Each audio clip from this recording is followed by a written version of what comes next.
Halo semuanya, balik lagi di Acul SW Studio. Karena seni itu bebas ya, kita belajar bareng lagi di gudang gue ini yang berantakan dan sempit ini.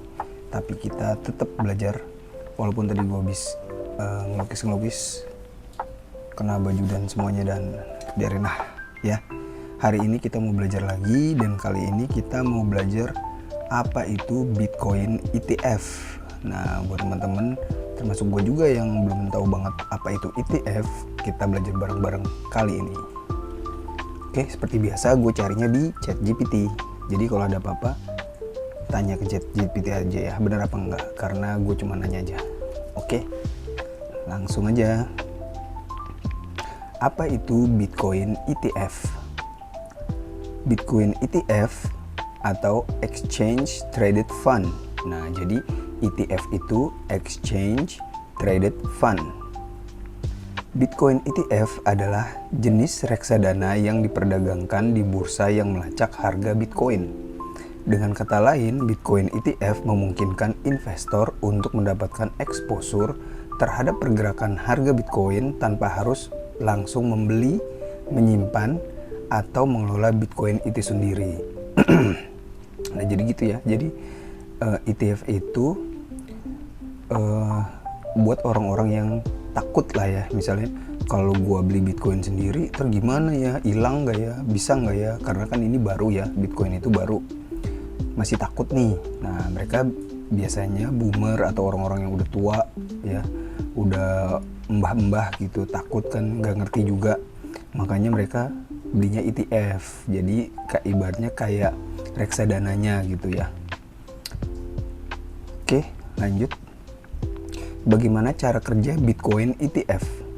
Ini suara gue kenapa ya? Bitcoin ETF bekerja seperti ETF tradisional, di mana investor dapat membeli dan menjual saham ETF di bursa saham. Namun ada dua jenis utama Bitcoin ETF. Nah, Bitcoin ETF ada dua ya. Satu, Spot Bitcoin ETF. ETF ini langsung memiliki Bitcoin sebagai aset dasarnya. Harga ETF ini didasarkan pada harga Bitcoin secara langsung. Contohnya, jika harga Bitcoin naik 10%, harga spot ETF juga naik 10% gitu ya, sama gitu ya. Contoh ETF-nya ada BlackRock iShares Bitcoin Trust atau IBIT, Grayscale Bitcoin Trust atau GBTC. Nah, itu ya contohnya dari spot Bitcoin ETF. Jadi kalau spot belinya itu harganya 1:1 ya. Bitcoinnya naik 10%, ETF-nya naik 10%. Bitcoinnya turun 10%, ETF-nya turun 10%. Nomor 2 ada Futures Bitcoin ETF. ETF ini tidak langsung memiliki Bitcoin, melainkan berinvestasi pada kontrak berjangka atau futures. Bitcoin yang diperdagangkan di bursa seperti CME atau Chicago Mercantile Exchange, contohnya ya di CME itu. Harga ETF ini tidak selalu mencerminkan harga Bitcoin secara real time karena tergantung pada harga kontrak futures.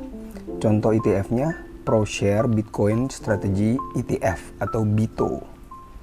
Nah, itu dia ya. Yang kedua ada Futures Bitcoin ETF.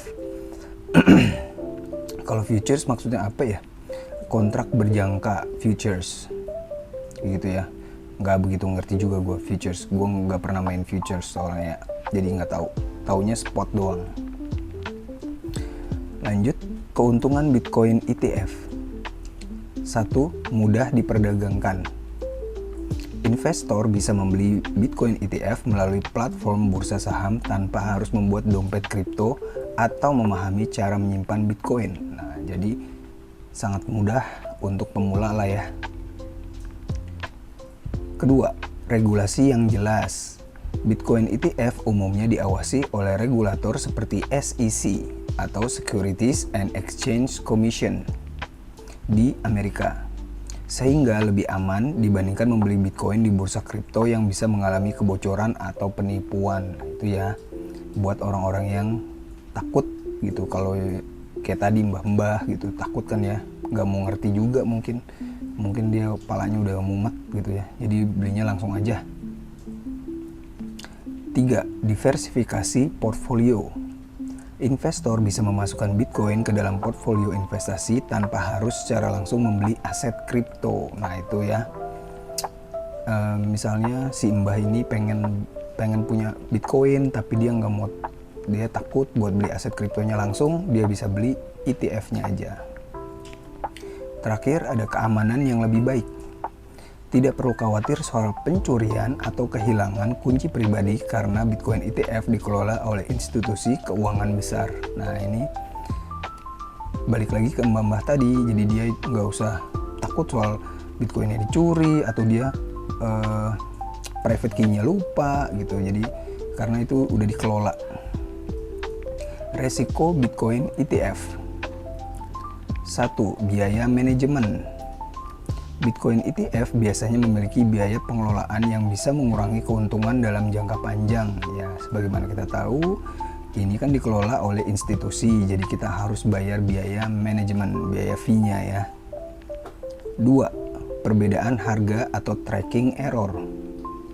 Untuk ETF berbasis futures, harga ETF bisa berbeda dari harga Bitcoin yang sebenarnya. Nah, untuk futures gua nggak begitu ngerti ya. Dan ketiga, regulasi yang berubah. Pemerintah yang regulator bisa mengubah aturan terkait ETF kripto yang mempengaruhi harga dan kelangsungan Bitcoin ETF. Nah itu ya, ada regulasi dari pemerintah. Misalnya ternyata di Amerika udah nggak boleh lagi gitu. Hasil ya udah ETF-nya jadi jebol. Kayak gitu mungkin ya. Mungkin. Kesimpulannya, wah cepet juga ya, udah kesimpulan aja. Bitcoin ETF adalah cara bagi investor untuk mendapatkan exposure terhadap Bitcoin tanpa harus membeli dan menyimpannya langsung. Dengan adanya regulasi dan kemudahan akses di bursa saham, Bitcoin ETF menjadi alternatif menarik bagi investor yang ingin masuk ke dunia kripto dengan risiko yang lebih rendah. Namun, tetap ada risiko seperti biaya manajemen dan regulasi yang perlu diperhatikan sebelum berinvestasi. Kamu tertarik untuk berinvestasi di Bitcoin ETF atau lebih suka membeli Bitcoin langsung? Itu dia ya. Jadi ibaratnya ada dua nih. Lu bisa beli Bitcoin langsung, sama lu bisa beli Bitcoin ETF. Sama seperti emas juga ya. Lu bisa beli langsung emas atau bisa beli ETF-nya emas gitu. Kemarin coba gue cari, jadi istilah ETF itu apa ya? Karena waktu kita masih ada, kita coba cari spesifik ETF-nya. Nih, ETF atau Exchange Traded Fund adalah produk investasi yang berbentuk reksadana tetapi diperdagangkan seperti saham di bursa efek.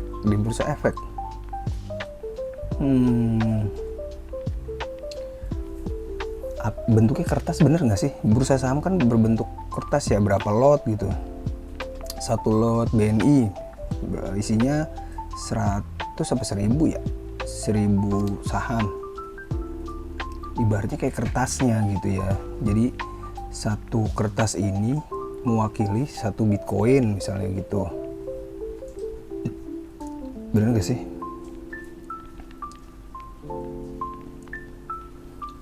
Nah, kita cari aja di jenis-jenisnya ya sekarang ya.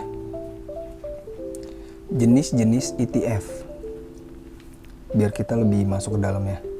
1, ada equity ETF atau ETF saham. Berisi kumpulan saham dalam satu indeks atau sektor tertentu. Contohnya SPY atau S&P 500, QQQ Nasdaq 1000, VTI Total Market ETF. Itu ya, saham juga ada ETF-nya. 2, bond ETF atau ETF obligasi. Berisi obligasi pemerintah atau korporasi. Contohnya TLT US Treasury Bond ETF, BND Total Bond Market ETF. Itu contohnya ya di bond ETF. Ketiga, commodity ETF atau ETF komoditas. Berisi aset seperti emas, perak, minyak, atau produk pertanian.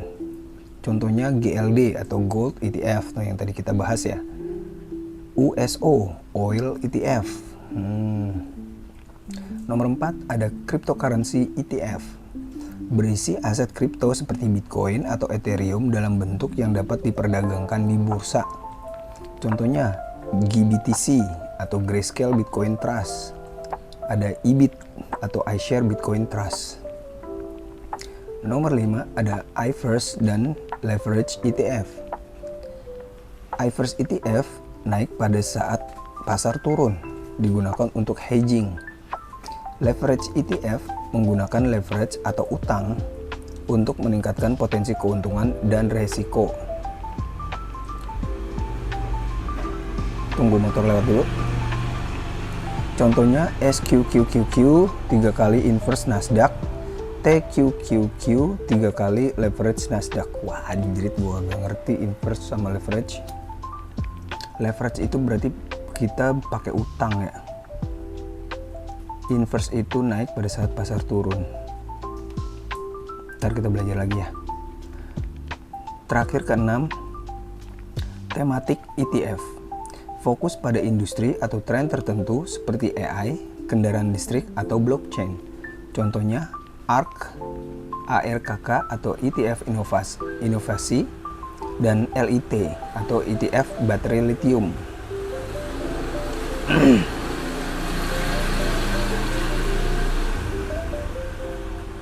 Jadi sebenarnya ini ETF itu udah, kalau menurut gue sendiri ya, ini maaf kalau salah ya, jadi ETF itu udah kayak kertasnya gitu. Jadi sebenarnya kertas kepemilikan. Jadi ibaratnya gini, lu mau beli Bitcoin tapi lu takut, jadi lu beli kertasnya aja gitu. Tapi di kertas itu tertulis lu punya berapa Bitcoin. Nah, lu nggak usah ngejagain tuh Bitcoinnya karena udah dijagain sama institusi tadi gitu. Atau emas misalnya, lu pengen beli